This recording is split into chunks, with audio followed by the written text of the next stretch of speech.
अभिषेक गोयनका जी, आपसे पहले शुरुआत करना चाहेंगे, किस तरह से आप देखते हैं फिलहाल रुपए में जो होता हुआ नजर आ रहा है? आरबीआई की तरफ से हमने बहुत ज्यादा डिफेंसिव मूव्स आते हुए नहीं देखे, ऐसा बाजार को लगता है is one of the reasons कि रुपए में इतनी तेज गिरावट आई है। Good morning Manisha. Definitely RBI बीच बीच में इंटरवीन कर रहे हैं, बट साथ साथ में थोड़ा थोड़ा जाने भी दे रहे हैं मार्केट्स में।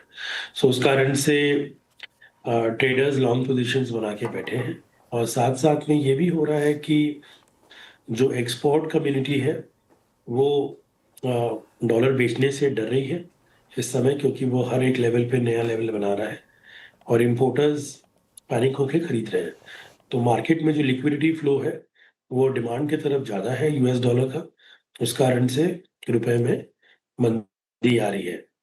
90 एक साइकोलॉजिकल लेवल है, सब लोग उसको वॉच कर रहे हैं, बट लास्ट 20-25 सालों में मैंने एक चीज़ देखा है कि भाई अगर रुपया 2.5-3% साल में डिप्रिशिएट करता है, और ये साल अगर रुपया 6% से ऊपर चला गया है, तो definitely from a risk return angle यहाँ पर मीडियम टर्म की लॉन्ग पोजीशंस बनानी खतरे से खाली नहीं है।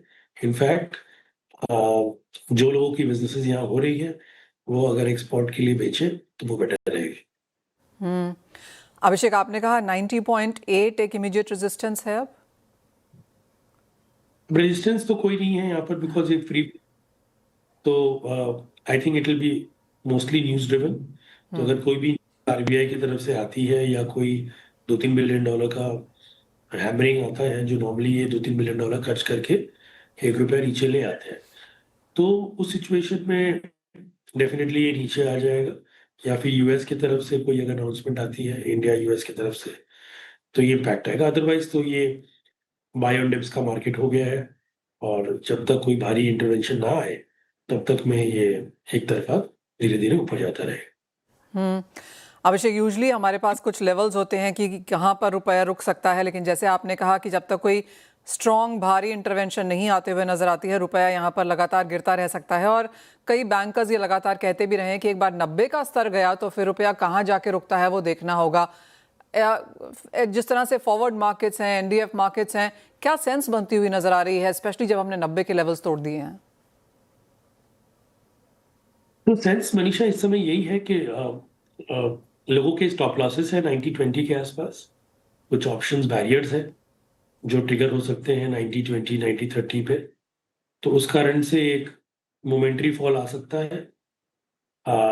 तो इस समय लोग लॉन्ग की तरफ पोजीशन है in terms of US dollars, and जैसे कि मैंने कहा कि डिमांड सप्लाई में लॉन्ग का जरा झुकाव है इस समय मार्केट में।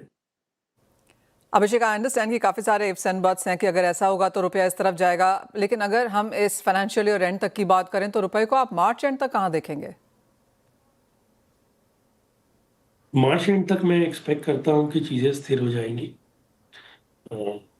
Markets will be better than what it is right now, तो काफ़ी हद तक संभव है कि 90 के नीचे रहना चाहिए। मॉनेटरी पॉलिसी फ्राइडे को है और चॉपीनेस उस वजह से भी है। अंतर्राष्ट्रीय बाजारों में ऑफकोर्स काफ़ी कुछ है जो हम जापान में होता हुआ देख रहे हैं। यूएस फेड की मीटिंग है 10-11 दिसंबर को, तो I think first half of December काफ़ी हद तक वॉलेटाइल है। सेकेंड हाफ से हम जानते हैं लोग छुट्टियों पर जाना शुरू हो जाते हैं और थोड़ा सा मोमेंटम यहाँ पर लो हो जाता है। लेकिन अब फर्स्ट हाफ में इंटरनेशनल क्यूज किस तरह से बनेंगे? मेरे ख्याल से देखिए, यूएस डॉलर ब्रॉडली वीक है, जैसे कि हम देख रहे हैं यूरो में जीबीपी में कंटिन्यूसली ऊपर जा रहा है, कमोडिटीज ऊपर जा रहे हैं, एंड इन्फ्लेशन का दर चारों तरफ एक वो मंडरा रहा है। बट जो कि रुपया इतना ज्यादा मंदी हो गया है रुपए में, तो उस कारण से रुपए में ज्यादा रूम नहीं है ऊपर जाने का। जैसे कि मैं लास्ट टाइम कह रहा था कि भाई from a real effective exchange rate basis रुपए कम से कम 4% अंडर वैल्यूड है एट 90 प्लस लेवल्स, क्योंकि लास्ट पूरे एक साल में डॉलर में जितनी बड़ी मंदी आई उसके कारण रुपए में एकदम भी तेजी नहीं आई, और स्टॉक मार्केट्स में भी कोई फ्लो नहीं है।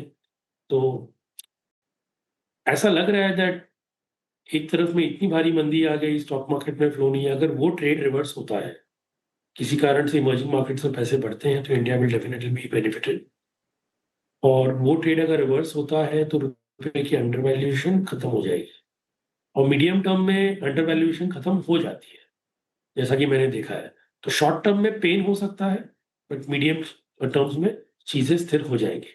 हमें ये नहीं भूलना चाहिए that RBI time and again बहुत ज्यादा इंटरवेंशन रखने की पावर रखता है, और अगर वो चाहे तो वो रुपया को 2-3 रुपए 4-5 दिनों में ला सकता है। So it's all about RBI. I think because of the trade front थोड़ा जाने दे रहे हैं, या जैसी चीजें ठीक अभिषेक, बेस्ट केस सिनेरियो रुपए में क्या देखते हैं अगले साल में आप? बेस्ट केस सिनेरियो रुपए में 87 का देखते हैं। And worst case? Worst case could be 92। Alright, बहुत शुक्रिया अभिषेक साथ जुड़ने के लिए। एंड ऑफ कोर्स वो चीज़ें रही